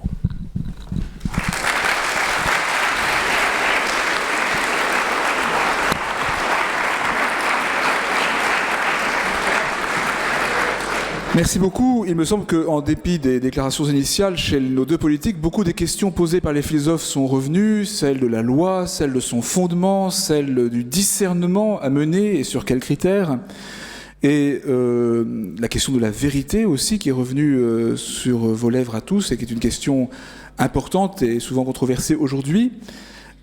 Vous pouvez poser vos questions par écrit naturellement, mais je voudrais que nous commencions, avant d'aller jusqu'à ces questions les plus fondamentales, à poser ensemble quelques questions plus immédiatement liées à la responsabilité politique, en vous demandant aux uns et aux autres d'avoir des réponses suffisamment brèves pour que nous puissions avancer dans les minutes qui viennent un peu de manière large dans notre débat. Et je voudrais commencer par la question éducative, qui est décisive pour la construction de la société. Vous évoquez, Benoît Hamon, les clivages partisans surjoués. C'est bien un domaine où ministres de droite comme de gauche ont semblé aussi obéissants à des préconisations que je qualifierais peut-être de manière un peu rapide de déconstructivistes.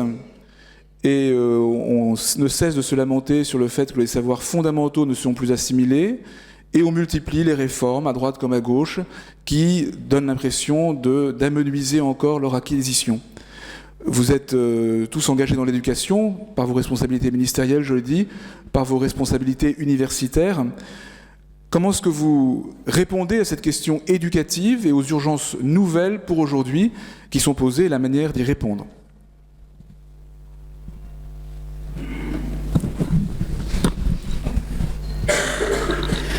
Je suis frappée. Je suis à la retraite depuis 1 an, donc mes étudiants sont encore... c'est très récent. Ce qui me frappe beaucoup chez mes étudiants, qui sont tous en bac plus 4, bac plus 5, c'est que, donc en Sciences Po ou en philo, à peu près 60 à 70% d'entre eux ont demandé un IUT. Et comme ils ne l'ont pas eu, on leur a dit « partez donc en psycho, socio, philo, tous ces trucs faciles ». Et donc, comme il est pratiquement interdit de redoubler, ils arrivent en bac plus 5, persuadés qu'ils sont la crème de l'industrie française.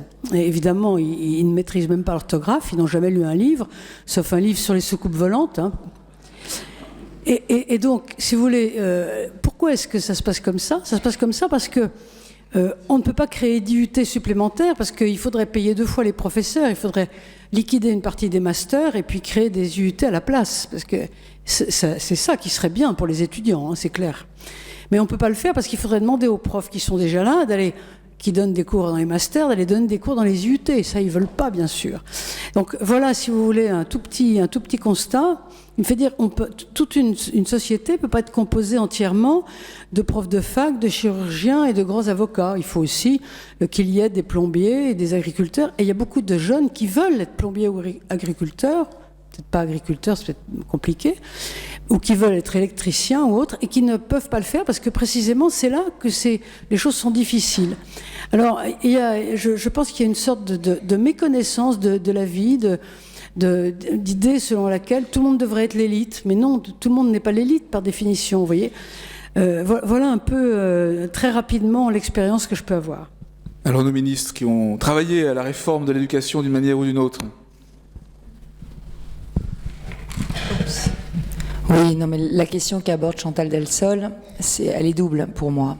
C'est d'abord la question de la sélection à l'entrée à l'université, parce que pourquoi ils veulent aller dans les IUT? Parce que dans les IUT, c'est sélectif. Et donc, comme c'est sélectif, évidemment, tout le monde n'arrive pas à y rentrer. Et comme c'est sélectif, eh bien, ça a un label de qualité par la sélection des étudiants. Donc, le sujet, moi, j'ai beaucoup évolué sur ces questions, et je pense que vraiment, d'ailleurs, d'abord, je salue la décision du gouvernement d'organiser enfin la sélection à l'entrée des masters, qui était absolument indispensable pour faire du master un français un diplôme internationalement reconnu, qui va être mis en place là dans les derniers mois du quinquennat. Il était temps. On avait commencé à le faire nous, mais avec la réforme de l'autonomie, on m'avait dit enlève ça de ta loi. Parce que la sélection en master, si tu la mets en plus avec l'autonomie, tu as déjà 9 mois de grève. Alors si tu mets en plus la sélection en master, tu vas pas y arriver. Donc on l'avait retiré de la loi. Mais il fallait absolument le faire et c'est une bonne chose que ce soit fait. Maintenant, il faut aller vers l'orientation sélective après le bac. L'orientation sélective, ça veut dire que chaque bachelier a le droit de poursuivre ses études, mais dans une filière qui correspondra à son niveau et aux prérequis de la filière, c'est-à-dire qu'on ne s'inscrit pas en STAPS, en études sportives, si on n'est pas bon en sport, on ne s'inscrit pas en philo si on fait des fautes d'orthographe, et si on n'a jamais lu un livre. Et ça, c'est le premier problème, c'est l'orientation sélective qu'il faut qu'on assume. Et j'ajoute que ça permettra d'éviter la sélection par l'échec. Parce que 80% d'échecs dans des filières de droit ou dans des filières de médecine, c'est pas bien. Et je partage ce que dit Chantal Delsol, c'est on s'oriente par défaut. Donc ça, c'est la première chose. Mais la deuxième chose, et ça, c'est quelque chose que moi, je combats et je voudrais qu'on y mette toute notre puissance, c'est que on doit pouvoir faire des études littéraires en France et avoir accès à tous les métiers. On a dévalorisé les filières littéraires. Il y a une chose dont je suis très fière, pardon, je parle en toute immodestie. Quand j'étais ministre de l'Enseignement supérieur, ça s'est pas beaucoup vu, c'est peut-être pas quelque chose qu'on retiendra beaucoup, mais c'est la réforme qu'on a faite des hippocagnes-cagnes.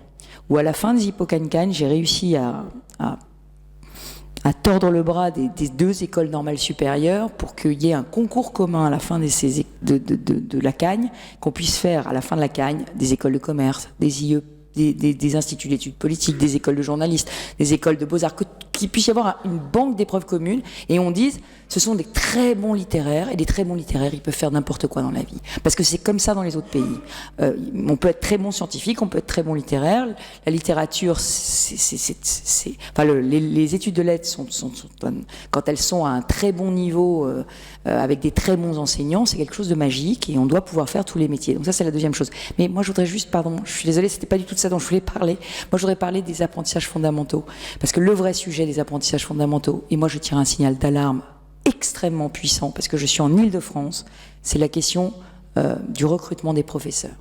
Nous sommes aujourd'hui en train de recruter à 3 de moyenne les professeurs des écoles et à 3 de moyenne au CAPES. Moi je suis désolée de vous dire, alors quand je dis ça au milieu de l'enseignement et aux recteurs, ils me disent oui il faudrait remonter les notes, c'est indigne.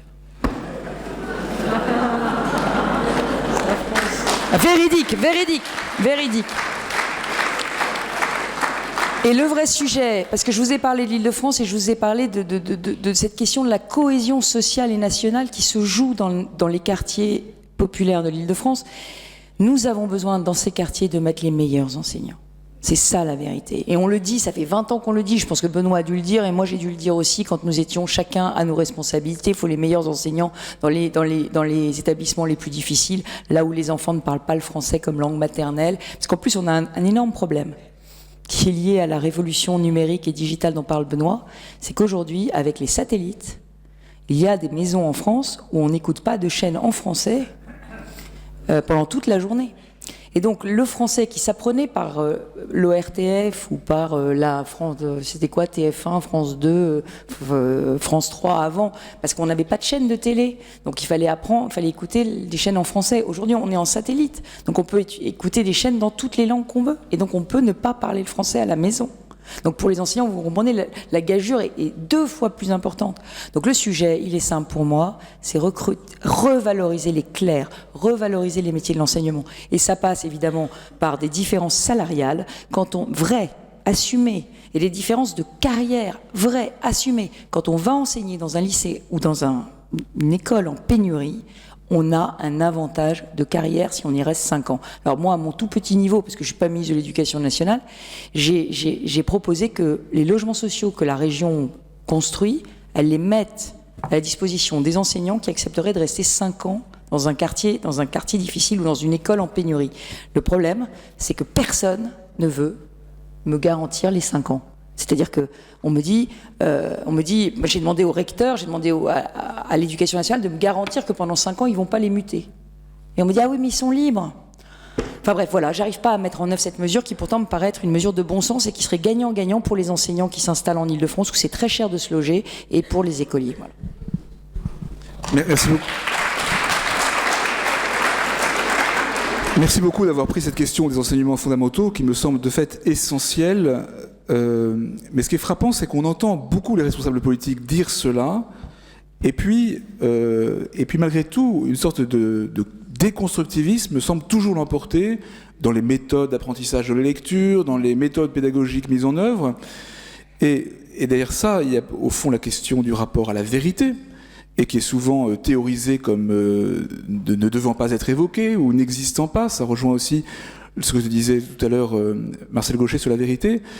Alors, Monsieur le Ministre, vous êtes resté peu de temps rue de Grenelle, mais qu'est-ce que vous avez pu faire et qu'est-ce qu'aujourd'hui vous feriez pour répondre à cette urgence éducative en sortant peut-être des dictats d'un certain déconstructivisme qui a été de droite comme de gauche? Bon, il y a d'abord une école en France que tout le monde nous envie. Mais attendez, j'ai pas fini.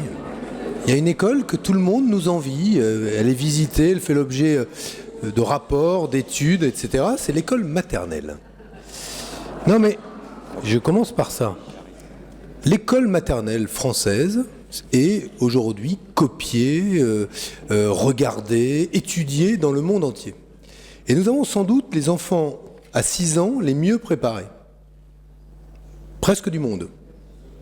En tout cas, attendez, ces sujets sont, je sais bien, sont éruptifs, mais j'ai remarqué, moi, pendant les 5 mois que j'ai passé à Grenelle, que si l'école était un peu moins l'otage des conflits des adultes, ce serait tout ça au nom du bien de l'élève, ce serait, à mon avis, mieux pour les élèves, les enseignants, et même mieux pour les parents d'élèves.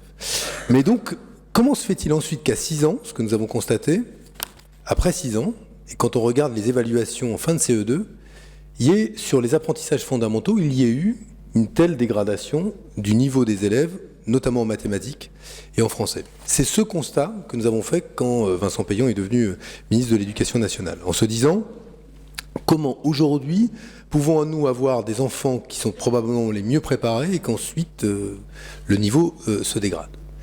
La réalité, c'est que, aussi bien sur les méthodes d'apprentissage, les méthodes d'évaluation, les programmes, que le temps éducatif, c'est-à-dire les rythmes scolaires, nous avons une école qui marche sur la tête. D'abord parce que se concentrent les apprentissages sur un nombre extrêmement réduit de jours, ce qui est une aberration dans le reste du monde. Et si vous le voulez, on pourrait aborder la question du calendrier scolaire. C'est pas 4-5 matinées et 4 après-midi qu'il faudrait, mais il faudrait non seulement ça, mais rogné sur les vacances scolaires et les vacances d'été, sauf qu'aujourd'hui, c'est l'intérêt en termes de rythme de l'enfant et de rythme d'apprentissage, mais les parents, les enseignants, et puis surtout l'industrie aujourd'hui du tourisme, bloquent considérablement ce projet-là. Donc on sait qu'il y a aujourd'hui, ou qu'il y avait, un certain nombre de verrous qui expliquent qu'on en demande beaucoup aux élèves français et que, hélas, beaucoup ne suivent pas le rythme qui est exigé d'eux. D'où la réforme des programmes, d'où la réforme des temps éducatifs, d'où le retour de la formation initiale des maîtres. Vous vous rendez compte qu'on a quand même réussi à supprimer le fait que le métier d'enseignant s'apprenne. Parce qu'il y a sans doute parmi vous d'excellents géographe ou anglophone, ça fait pas un bon anglophone, fait pas forcément un bon professeur d'anglais, parce qu'il ne sait pas transmettre. Un bon géographe ne fait pas forcément un bon professeur de géographie, parce qu'il ne sait pas transmettre. Et transmettre, ça s'apprend. Et donc le retour à la formation initiale des maîtres était absolument indispensable. Alors, moi je vais dire, je pourrais être très long sur le sujet, donc je vais faire deux remarques. Il me semble, ça a été évoqué par Madame Delsol à l'instant, je ne sais pas si on serait d'accord absolument surtout là-dessus, mais il me semble qu'on a un double problème d'orientation, un problème d'orientation fin de troisième et un problème d'orientation après le bac. Et que de fait, on vit sur une hypocrisie, c'est-à-dire 3 filières, technologiques, professionnelles et générales. La réalité, c'est que tout le monde prépare ses enfants à la filière générale, et si on n'y arrive pas, on les met en technologique et en professionnel. Quand je dis tout le monde, c'est pas vrai, c'est pas tout le monde, mais que l'excellence aux yeux de la société, c'est la filière générale. Puis après, vous avez l'excellence dans la filière générale, quelques grands lycées, quelques trajectoires scolaires absolument et universitaires exceptionnelles, mais voilà, c'est là l'excellence. C'est pas vrai qu'on prépare à l'excellence en pâtisserie. C'est pas vrai qu'on prépare à l'excellence en plomberie. C'est pas vrai qu'on prépare à l'excellence dans les métiers technologiques. Ça n'est pas présenté comme ça. Dans les faits, aujourd'hui, un gamin peut parfaitement se réaliser et choisir ces orientations-là. Elles ne sont pas, en tout cas, défendues et promues comme telles, comme des voies d'excellence dans l'éducation nationale. Et nous avons un système d'orientation fin de troisième qui distribue les élèves selon leurs résultats et pas selon ce qui aurait pu être leur choix préparé auparavant et les amener à choisir d'être pâtissier, d'être plombier, d'être philosophe et excellent philosophe ou piètre philosophe. Ça peut, mais je pense qu'il y a dû avoir des philosophes dyslexiques. C'est pour ça qu'on trouve des fautes d'orthographe dans certaines copies de philosophie. Mais non, je sais pas, je dis ça, mais donc, voilà, ça me paraît être le premier sujet. Le deuxième, c'est d'orientation, c'est au niveau du bac. Pensez donc qu'on a fait, normalement le BTS est censé être la poursuite d'études du bac pro, l'IUT la poursuite d'études du bac technologique, et en fait ça ne l'est pas. Ça ne l'est pas. Dans les faits, ça ne l'est pas. Et nous avons là encore un des défauts du système éducatif français. Bon. Je pourrais revenir sur plein de points. Il me semble que le métier de prof n'est plus aussi attractif aussi, à raison de ce qu'on est prêt à payer pour un prof. Franchement, un enseignant, du public comme du privé, sous contrat, qui est payé donc par l'État, vous lui confiez ce que vous avez de plus précieux. Vos enfants, pour en faire un citoyen, une femme ou un homme doté d'esprit critique, de libre arbitre, capable de se construire, et vous acceptez qu'il soit payé, honnêtement, très modestement. Début de carrière, un professeur des écoles, même en milieu de carrière, c'est honnêtement un métier assez mal payé. Et observez que tous les métiers, qui sont des métiers qu'on pourrait appeler du soin des autres, dans la santé, dans l'éducation, dans la prise en charge des personnes âgées dépendantes, etc., tous ces métiers sont des métiers mal payés. Quelle est donc cette société qui valorise si mal par le salaire les métiers qui se consacrent à l'éducation, aux soins, à la réparation des individus quand ils sont malades, etc. C'est aussi ça la société dans laquelle nous vivons. Et vous avez entièrement raison. Sauf pour les enseignants, sauf les professeurs des écoles, ce sont essentiellement des métiers féminins. Et nous avons accepté que les métiers féminins soient des métiers aujourd'hui payés 20% en moins à compétences égales, et en l'occurrence là ça marche pas bien, mais que les hommes. Et donc c'est aussi ces questions-là qu'on doit se poser à un moment où on réfléchit tous réduction du coût du travail, etc., etc. Est-ce que c'est le juste prix et le juste salaire que nous consacrons à nos enseignants et aux personnes qui aujourd'hui se consacrent à ces professions? Moi je ne le pense pas. Alors moi ces réponses me laissent un petit peu sur ma faim. Peut-être aura-t-on l'occasion encore d'entendre des choses, parce que voilà, il y a quand même la question fondamentale d'un rapport à l'éducation qui semble vouloir ne pas construire une recherche de la vérité comme telle, et sans tomber dans un dogmatisme passéiste. Il y a quand même une vraie question d'idéologie déconstructiviste. Et vous avez parlé des instituts universitaires de formation des maîtres. Combien d'entre nous connaissent des jeunes qui ont vécu ces instituts comme des lieux d'idéologie extrêmement violente, et qui a commencé par leur faire douter de tout ce qu'ils avaient reçu jusque-là. On pourrait multiplier les exemples. Et donc la question n'est pas simplement l'existence ou pas de lieux de formation des maîtres, mais leur contenu. Et j'aimerais qu'on puisse revenir un peu là-dessus. Monsieur Gaucher, vous avez à dire sur l'éducation ?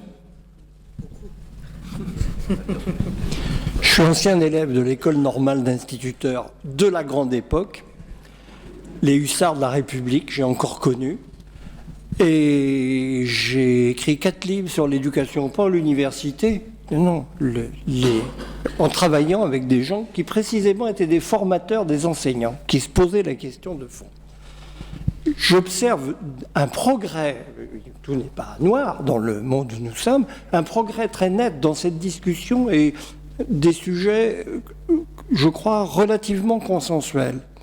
Les 3 variables sur lesquelles nous pouvons jouer pour améliorer notre système, nous les connaissons. Je crois que le constat est fait. Le temps scolaire, il y a une anomalie française.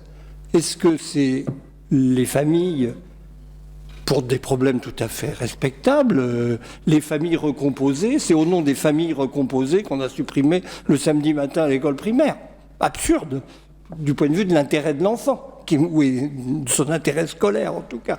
Est-ce que c'est aux professionnels du tourisme de définir le calendrier scolaire? Bon, ça c'est une question d'intérêt public. Mais en tout cas, le temps scolaire, nous avons l'un des plus faibles du monde développé. La formation des enseignants, c'est le point clé. Je veux dire, toutes les enquêtes internationales prouvent que la variable qui différencie les systèmes, c'est le niveau de formation des enseignants et les conditions de la carrière des enseignants. Le fameux système finlandais, qui fait beaucoup causer, repose entièrement sur le très haut niveau à la fois de formation et de considération sociale de ces enseignants, qui fait qu'ils ont une vraie autorité dans la société. C'est un aspect de l'autorité, c'est un aspect de l'autorité publique.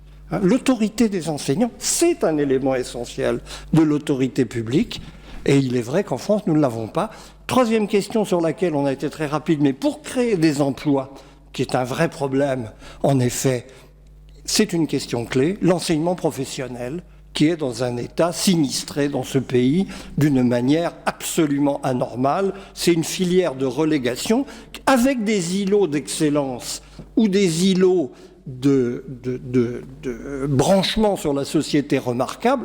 L'enseignement agricole, ce qui marche le mieux probablement dans l'enseignement professionnel dans ce pays.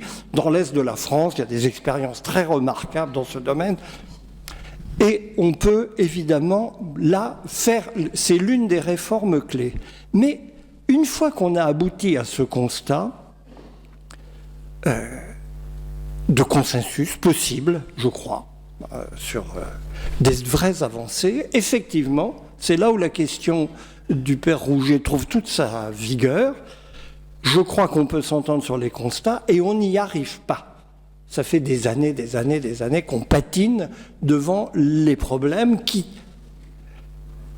Vous avez tort de répercuter une image très noire des UFM qui a tenu aux conditions dans lesquelles ils se sont établis. Où on a mis, en fait, on a créé une structure, on ne savait pas quoi mettre dedans, on a mis n'importe quoi, n'importe qui. Voilà ce qui s'est passé, très pratiquement en résumé. Ma critique était douce par rapport à la vôtre. Bon, mais les institutions apprennent. Et au bout d'un moment, parce que ces critiques ont porté, il avait commencé à se développer quelque chose de beaucoup plus valable, dont une vraie réflexion sur la question clé c'est qui est effectivement la nature de la pédagogie. Il s'est produit une espèce de révolution silencieuse dans la société, dans le rapport à l'enfant. Il s'est créé un rapport nouveau de la société au savoir et quelques autres dimensions qui rendent l'enseignement hautement problématique dans nos sociétés sans qu'on arrive à mettre, et je peux en témoigner pour avoir beaucoup essayé, cette question véritablement dans la discussion publique. On sait ce qu'il faut faire, mais c'est vrai sur un certain nombre d'autres sujets, mais on ne peut pas le faire parce qu'on n'a pas véritablement l'analyse des blocages, en particulier sur ces apprentissages fondamentaux. On ne sait pas comment faire. Voilà la stricte vérité. Et d'ailleurs, il faut dire que de par le monde, on ne sait pas vraiment faire. Ce qu'on sait très bien faire, c'est aider les enfants qui sont eux-mêmes déjà parfaitement programmés pour l'école. Ce qu'on ne sait pas faire, c'est prendre des enfants qui viennent d'un univers ascolaire pour des tas de raisons et les élever, d'où les divorces terribles qu'on observe sur la carte en matière de réussite, d'inégalité de réussite. Mais là, ce débat-là, nous n'arrivons pas à le nouer dans la société tellement la conviction est forte, et c'est quand même cette conviction qui a été assez forte pour déterminer l'idée que les enseignants n'avaient pas à être formés, ce qui est quand même quelque chose d'invraisemblable, parce qu'on sait ce que veut dire faire apprendre à des enfants, qui est la chose du monde la plus difficile et face à laquelle on est le plus désarmé aujourd'hui. C'est à reprendre à zéro. Mais ça, tant qu'on ne le fera pas entrer dans une vraie discussion collective, je crois qu'on n'avancera pas. De ce point de vue-là, l'essentiel est à faire. Mme Pécresse veut ajouter un tout petit mot. Oui, un tout petit mot, parce que je vais dire des choses qui ne sont pas du tout consensuelles. Mais vous savez, maintenant, je suis présidente de région, donc je suis une femme totalement libre. Donc moi, je voudrais dire deux choses. D'abord, si on veut vraiment revaloriser les maîtres, il y a quand même des équilibres financiers à préserver. Pourquoi on ne l'a jamais fait? C'est tout simplement parce que ça veut dire faire un choix qui soit moins nombreux. Et ça veut dire qu'on enseigne moins de matière. Et ça veut dire, oui, parce qu'à un moment donné, ou alors vous allez payer, ce sera plus 60% d'impôts, ce sera 85%. Donc à un moment donné, le sujet, il est là. Et donc ça passe par une réforme, et notamment une réforme du lycée, sur lequel nous dépensons trop d'argent, et on l'a dit, oui, mais ça va m'amener à ma deuxième remarque. 1, il faut moins d'enseignants mieux payés, et 2, le sujet, il est quand même syndical. Pardon, excusez-moi, mais pourquoi on a toujours échoué sur la réforme de l'éducation? À cause des syndicats de l'éducation nationale. C'est ça la vérité.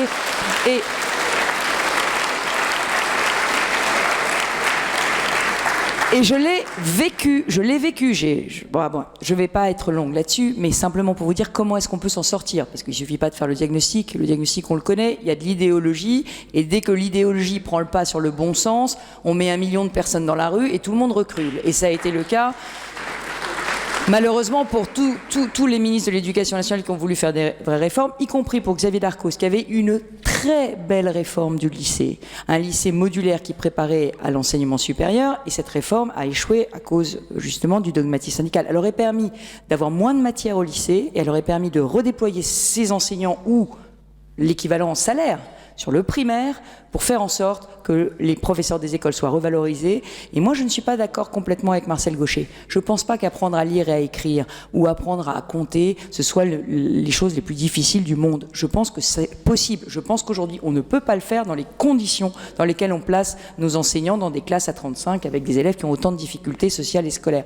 Mais je pense que ça peut se faire, et ça se fait dans un certain nombre de pays. Il faut regarder les choses. Mais voilà ce que je voulais dire. Merci beaucoup. Alors, on pourrait continuer. Pardon, mais la solution, pour moi, elle est de décentraliser une bonne partie des choses. Parce que je vous assure que les blocages syndicaux, au niveau local, ça se combat très efficacement. Moi, j'ai proposé un budget d'autonomie au lycée d'Île-de-France. Si j'avais été fait ça en étant ministre de l'Éducation nationale, j'aurais eu 9 mois de grève, parce que le mot autonomie et le mot lycée, Vous imaginez? Et bien là, j'ai 85 candidats. Et tout le monde se précipite, ils veulent tous être autonomes parce qu'ils ont envie de se gérer, ils ont envie de faire un projet. Les professeurs sont enthousiastes, les parents sont enthousiastes, tout le monde est enthousiaste sur l'autonomie des lycées, tout simplement parce que ça n'a pas été une politique au niveau de l'État et on n'a pas eu à négocier au niveau national. Alors,